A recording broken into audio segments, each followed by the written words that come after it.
Hey, Driven Autism Dads, it's Kyle Jetzel. So today I want to talk about one of my favorite people in the whole wide world and share with you something that she kind of taught me and my wife that's kind of become a staple of our family. So a few years ago, probably 20 or so years ago, I did a presentation, had nothing to do with autism. It was a marketing presentation for a company. And a sweet lady in the group that was there for my presentation was a lady by the name of Brenda Jackson. And as soon as I was finished with my presentation, Brenda came running up to me and she told me who she was. Hey, I'm Brenda Jackson. I would love for you to speak at a conference I'm having in a few weeks. And because I was early in my career, I was looking for any opportunity I could to speak at anything I could. And so I said, sure. So we exchanged information, and I assumed it was going to be on my expertise at the time. Turns out that was not it at all. And so ended up talking to Brenda Jackson, and she said, hey, I want you to speak at the Fort Worth Battered Women's Shelter to a group of women who are recovering and escaping that world of being battered. And it kind of shook me. And as we were chatting, I said, you know what, Brenda, I'm not sure I'm the right person for this. This isn't my expertise. And I'm not sure, I don't know what I'll say. And she basically said, you know what, Kyle, you'll be fine. Thanks so much for doing it. And she gave me the date. And she hung up. So she kind of put me on the spot and really wasn't giving me an out here. So I thought about it a little bit. What would I talk about? And I really was stumped. So about a week later, with about a week left, I called her again and I said, Brenda, I really don't know what to speak on. I have no idea what I'm going to say. I don't come from that world. I don't know. I mean, I'm a man. Why would you have me speak? And she said, you know what? I think you're a good man. Don't worry about it. Just come up with something great and share it with us and you'll be fine. And she hung up again on me. And it really kind of freaked me out a little bit because I really struggled to know what kind of information I could share with them in this group that would entertain them and educate them and elevate them, right? That's kind of what I wanted to do.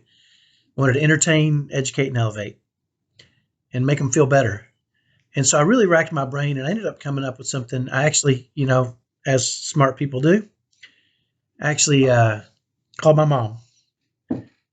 And my mom didn't have any experience in that either, but she did a little research and she gave me some key points to focus in on.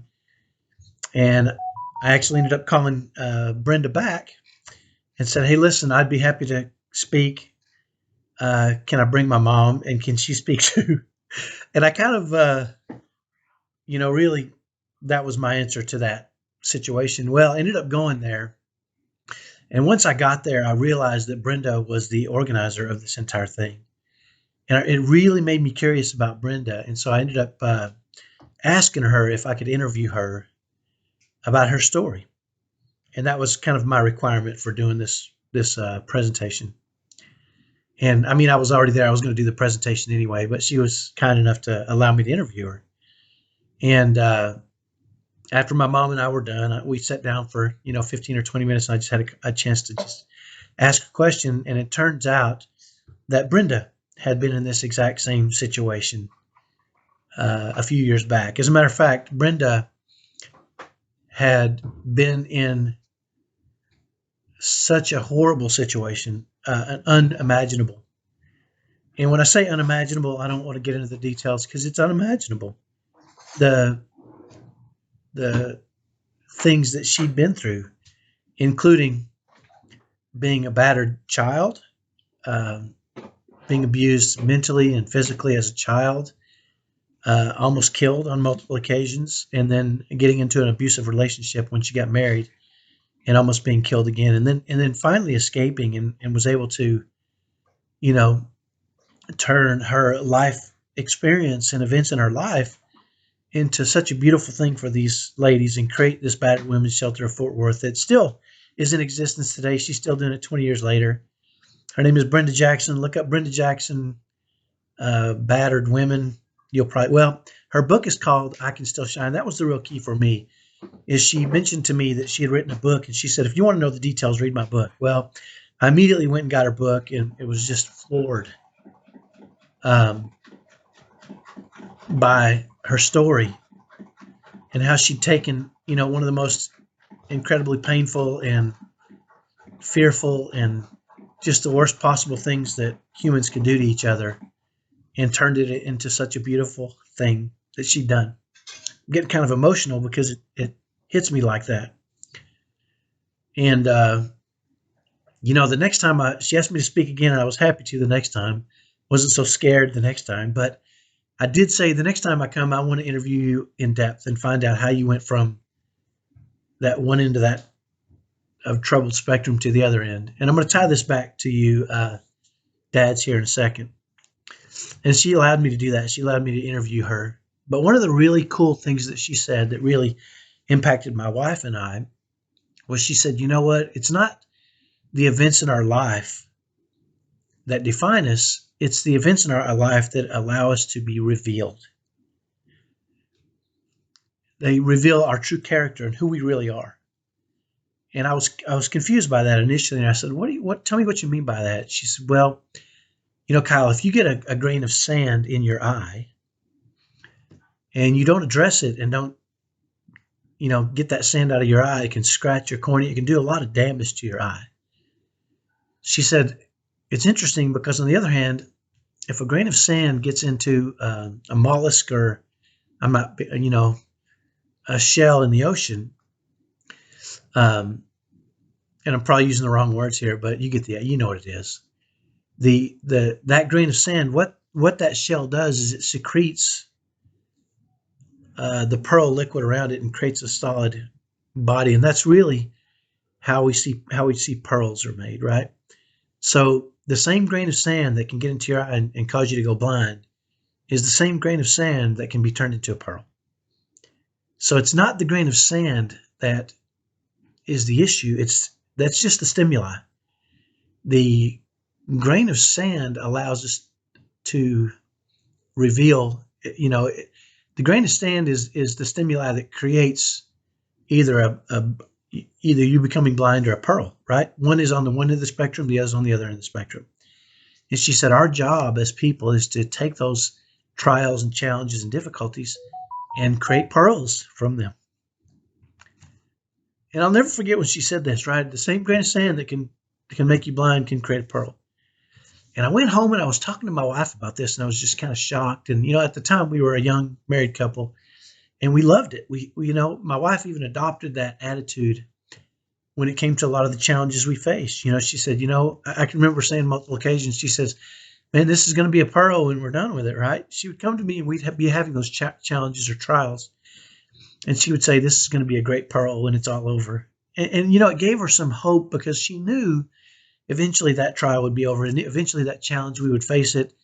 And we knew eventually we'd get to the other side. And it was our responsibility to either let it make us blind or turn it into a pearl. So we decided together, and she just started doing that stuff. I remember one specifically very tough challenge that took us years and years to overcome. I remember her at one point saying to me that we're going to have a string of pearls from that. We're going to have a whole string of pearls once we solve this, right? And it was really a powerful thing for her to think and for us to talk about. It's a different way to look at things. Today when I was I'm working with a fellow by the name of Tori, and I'll share with you kind of how that's going later, but we're talking about the things that we can do, the strategies that we can put in place for our families to thrive in the chaos of raising kids on the spectrum, and how, we can join them in the chaos, or we can create strategies that allow us to stand back and create a safe environment and create an environment where they can learn and grow and thrive and achieve their full potential. And I'll never forget when we as we got along in our marriage, and I was able to, for one of her birthdays, buy her a string of pearls and pearl earrings that matched, and it was just the most incredible thing. And she loved wearing them because of what they meant to our family. As you can see, even now, I've got 3 pearls right there, and I wear it all the time. And it just reminds me, it's past challenges, present challenges, and future challenges, right? That we can take those difficulties in our lives, and we can either become blind by them, or we can turn them into beautiful pearls and really learn the lessons and create a world where everyone in our family can thrive. So thank you, Brenda Jackson, for that wonderful lesson and for the example you've set for me and all the beautiful ladies that you're serving and creating a world where they can thrive. And I want you dads to know, you driven dads to know that, that's a great attitude to adopt. When you face those challenges or those trials, you can either let them get you down and say, this is too much for me to handle, or I didn't sign up for this, or I can't take this anymore. Or you can say to yourself, you know what, this is going to make a really beautiful pearl when it's all over with. Because I promise you at some point it will be all over with. The question you got to ask yourself, is it going to be all over with and allow your family to thrive, or is it going to be all over with and destroy your family?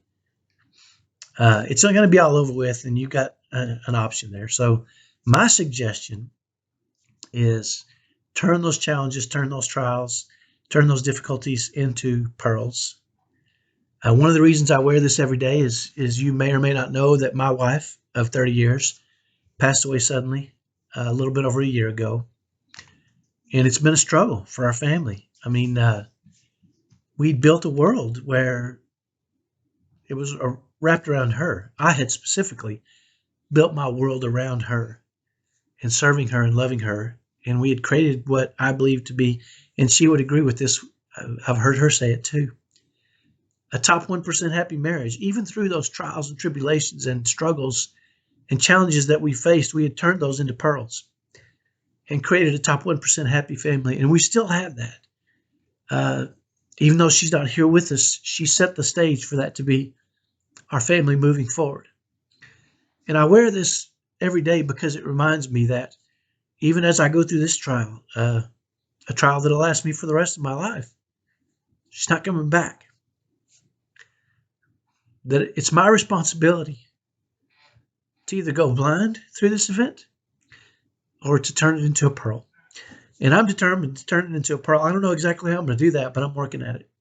And if I figure it out, I'll let you know. I may never figure it out, but I can promise you I'll die trying. So that's my message for today. Your challenges, your trials, your struggles can blind you, as the sand getting in your eye, or you can turn them into a pearl in your life and create beauty from them, just like Brenda Jackson did. So that's my message. Hopefully that's helpful. I'll talk to you next time. Bye-bye.